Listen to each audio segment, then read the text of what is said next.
Hey everyone, welcome or welcome back to another video. My name is Rupkata Bhattacharjee and you're watching my channel which is named after me because I lack creativity.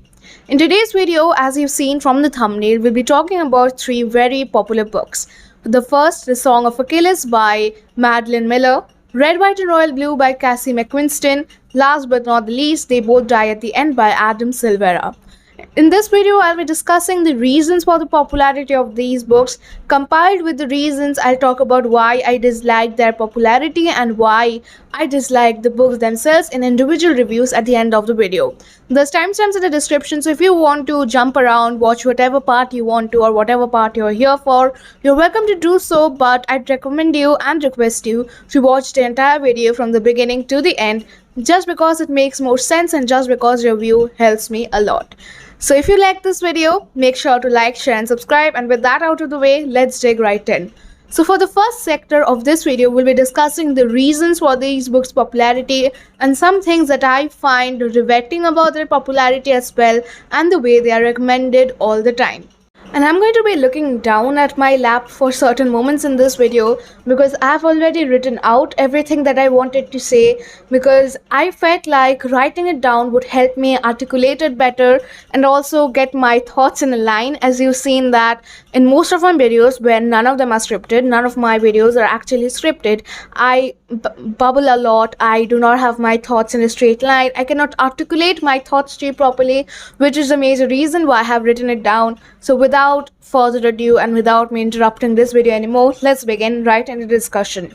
So one thing that is essential to be noted is that these books came out at a time where queer representation and MLM representation in particular was already limited in the community. The Song of Achilles came out in 2011 as a retelling of an already popular myth written a millennia ago by Homer, the Iliad, with characters which were well known in the queer community, and as well as that these characters, Achilles and Patroclus, have been brunt of certain discourse in the community, whether it was regarding their relationships, their role in classical literature, or the various adaptations that have taken place about them in the 20th and 21st century. Next up, it's that its timing, its plot, and its approval by figureheads in the bookish community was one of the major reasons of its success, as I feel, and as well as the fact, combined with the fact that they had NSFW scenes included in the book, was one of the major reasons why it did very well in cishet female reader communities. And the next book that we had was They Both Die at the End, which came out in 2017. And with Adam Silvera's book already being well received in the bookish community, along with They Both Die at the End's unique premise, pop culture references, it found lovers in the young section of the book community. In 2017, we did not have what I like to call the contemporary renaissance in the book as well as in publishing industries. This renaissance began in early 2019 to 2020, as well as in 2021 and 2022, where publishers and readers alike were giving more preference to, giving more attention to, well-deserved attention after a long time, to authors from marginalized communities, so that we saw an upthrust in the amount of queer books, amount of books by authors of color, own voices books, as they were a thing that recently came up. We would be seeing many books which had hashtag own voices written on them.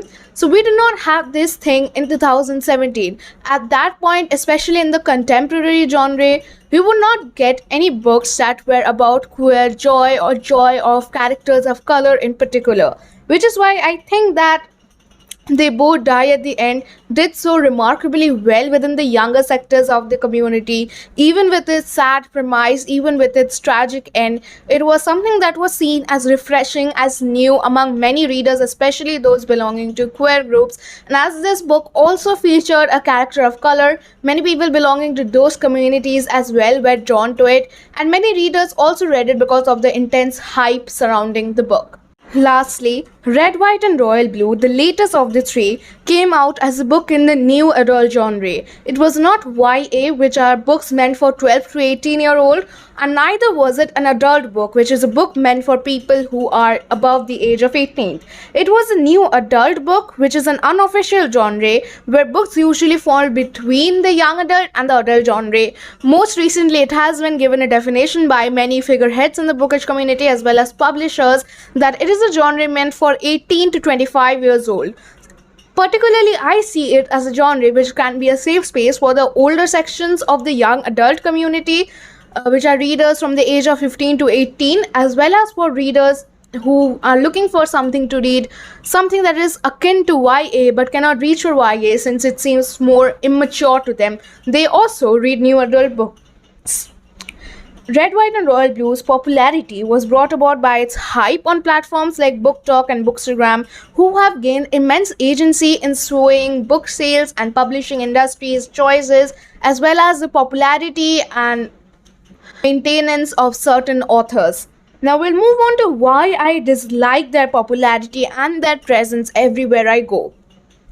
The simple fact being that 2 out of 3 of these books are tragedies, and something about it feels quite concerning to me, as you know, it stinks of an age old trope which involves somewhat around burying your queer characters or your characters of color, not allowing them to have agency in their own stories, not allowing them to have somewhat of a character arc which did not allow them to die. And by popularizing and promoting the same 2 books which involve the queer characters and characters of color dying, I feel like we are not opening the gates of the community to books that revolve around queer joy and joy of characters of color, instead of focusing on these books which are revolved around sadness. I'm obviously keeping Red, White, and Royal Blue out of this discussion and only focusing on the other 2 books which are both tragedies.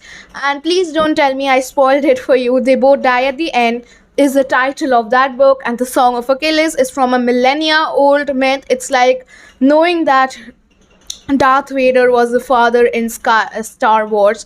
It's common knowledge at this point.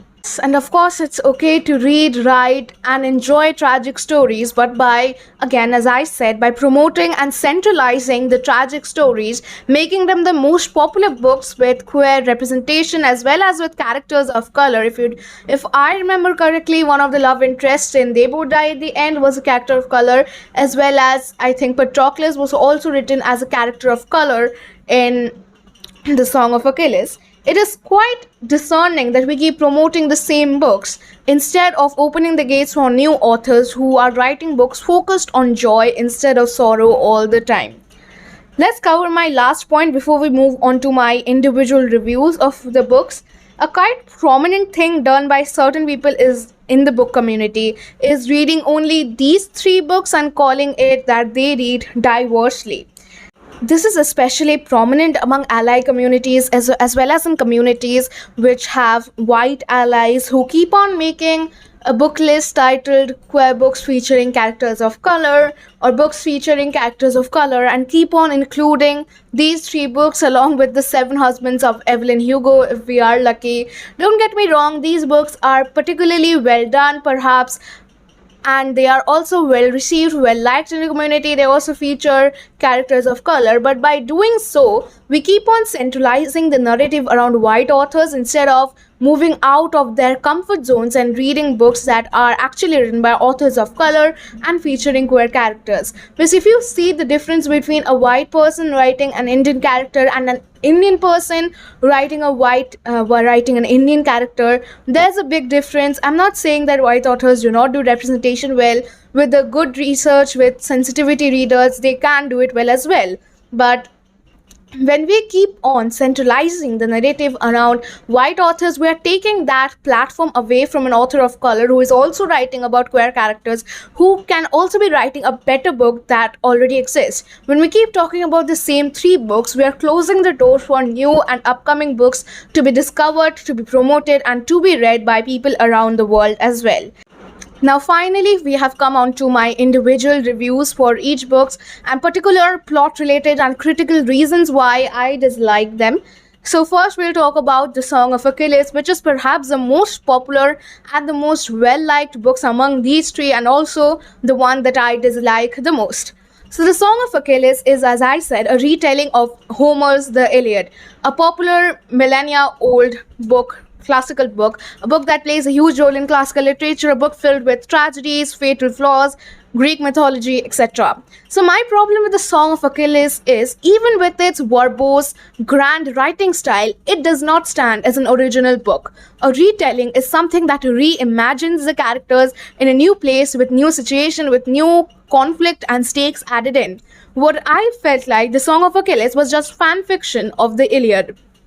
It did not have any wholly original plot changes, character wise changes, or anything in general that we could say that makes it stands out from the Iliad. The Song of Achilles is, if you put it quite in a basic way, is just the Iliad with added scenes that feature Achilles and Patroclus as their focus. The Song of Achilles, even as a retelling, does not do anything different than we have had in the Iliad. It just makes the narrative shift to focus more on the romance that is going on, which again does not make any changes plot wise, because it's still the same thing. It's still the same thing under a new title with few edits made here and there, which we'll talk about later, and also a few added scenes. Now, next thing that I disliked was how badly the characterization of Achilles, Patroclus, and Thetis, I'm pretty sure I'm pronouncing it wrong, was done. For some reason, Madeline Miller decided to make Thetis a bad mother in the retelling, which does not actually play any role in making it original, because Thetis' role as a bad mother in the Song of Achilles does not do anything plot-wise to create conflict between our main characters. It does not have any agency in the story. By making Thetis a bad mother, what I think that Madeline Miller did was take away Thetis' agency from the original Iliad. Not only is Thetis' abuse and assault brushed away at a rate which seems concerning, but also her prominent villainization stands out to me. As well as that, if we go via the original Iliad, Achilles and Patroclus were bad people, to put it simply, whereas the Song of Achilles portrays Patroclus in general as a savior who would never hurt somebody else. I felt like this characterization, even in a retelling, was unfortunately not very well done. Since if you're not going to change anything plot-wise, if you're not going to change anything but add extra scenes, why would you butcher the character to make them seem like a really good person? Why would you do so if you were not just planning to sell copies? The Song of Achilles does not feel like a retelling or a reimagining, but rather as a rewrite or a translation with added scenes here and there. If we compare it to other prominent retelling books that are present in the community, for instance, These Violent Delights, which is a retelling of Romeo and Juliet by Shakespeare, and the Song of Achilles, it is evident that in These Violent Delights, there has been great changes in the plot style, great changes in the writing style, in things that happened in the original Romeo and Juliet, then that were happening in These Violent Delights. But the retelling still remained true to the arc, the story structure of Romeo and Juliet, and the characterization as well, to some extent, of course. Whereas the Song of Achilles, there is nothing stark present that divides it as a retelling instead of a rewrite. Overall, I felt like the hype of Song of Achilles was useless, since it did not stand as an original story, and critically speaking, its only saving grace was its verbose, beautiful writing style. Apart from that, it is a flimsy story built on even weaker structures. I mean, if there was copyright existing, that still existed till today in the ancient Greek era, Madeline Miller would definitely be struck with copyright, since at least 90% of the story was directly lifted from the Iliad, whereas 10% were scenes that Madeline Miller added to make the reader attached or like the main characters, because apart from that, it did not strike any imagination, it did not strike anything new. So that was my review for the Song of Achilles. We move on to the next book, which is Red, White and Royal Blue.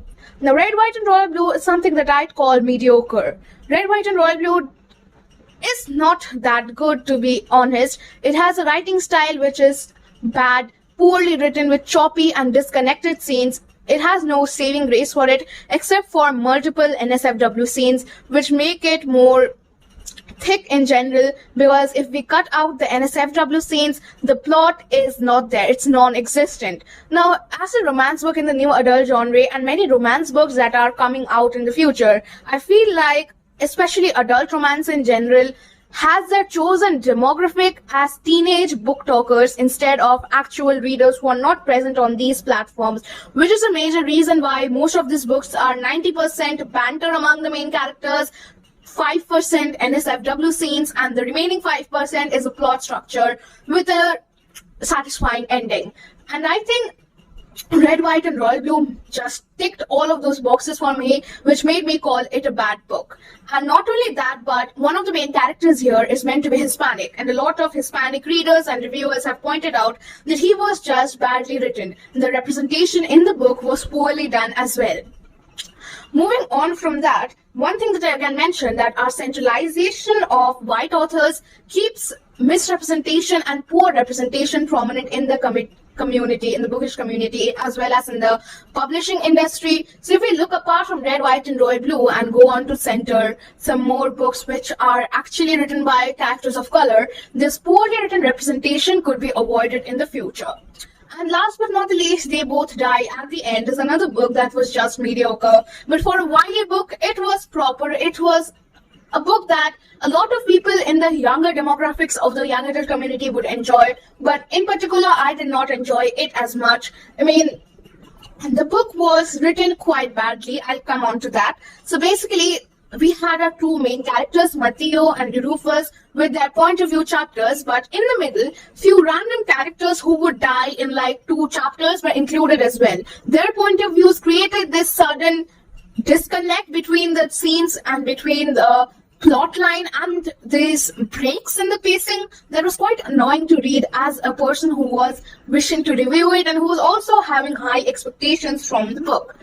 Overall, I think the first book, The Song of Achilles, is 1 star for me. The second book, Red, White, and Royal Blue, is 2 stars, whereas They Both Die at the End is a 2.5 stars. I was quite disappointed with the quality of these 3 books. The first book actually was a bit entertaining with its beautiful writing style, exquisite use of purple prose, and if you go in to just enjoy the atmospheric and immersive writing and do not think critically about the plot and the use of the word retelling for The Song of Achilles, I think it would be something that you enjoy. But if you're looking for and retelling in its true sense, in the word's true sense, The Song of Achilles is not something you would enjoy. Red, White, and Royal Blue as well, as I said, it's no plot, just banter, or as some people would call it, no plot, just vibes. It's a feel-good comedic book that maybe you would enjoy, but I'd say that it's a book for young adults, even though it has been marketed as new adult and it has NSFW scenes. But if you really focus on it, it's definitely a book for young adult. It includes tropes, and the level of maturity that young adults would look in a book is something that is quite prominent in it. It does not feel like a book that people above their teenage years would even go for, which is one of the most prominent reasons for its popularity among the teenagers of the bookish community. And They Both Die at the End is again mediocre. Disconnected scenes with a lot of flaws in the writing. With few more edits, this book would have been quite good, but one thing we will always notice is that as an author gains popularity, the edits done to their book are even less, like Sarah J. Maas. Sarah J. Maas, for instance, her books are no longer edited. If she writes a book, it is directly published. Like, of course, she have to rewrite it at least twice, but then it is directly published without any editing. So just looking for a casual read, these 3 books are definitely something you should pick up. But instead of them, if you're looking for queer reads which are retellings like The Song of Achilles, I would recommend Rat Goddess Sing, which is a retelling or reimagining of the Iliad coming out in April. It's a 2022 new release, but I think a lot of people who like Achilles and Patroclus, not Patroclus in general, but the myth of the Iliad in particular, would enjoy. So, Red, White, and Royal Blue, you can look at new romance releases that are coming out next year, which feature more diverse characters, original people of color. You will enjoy that too. It's not quite a single movie, but if you're looking for a diverse romance, that is something that I would recommend to you. And so, They Both Die at the End. Which is response to the title.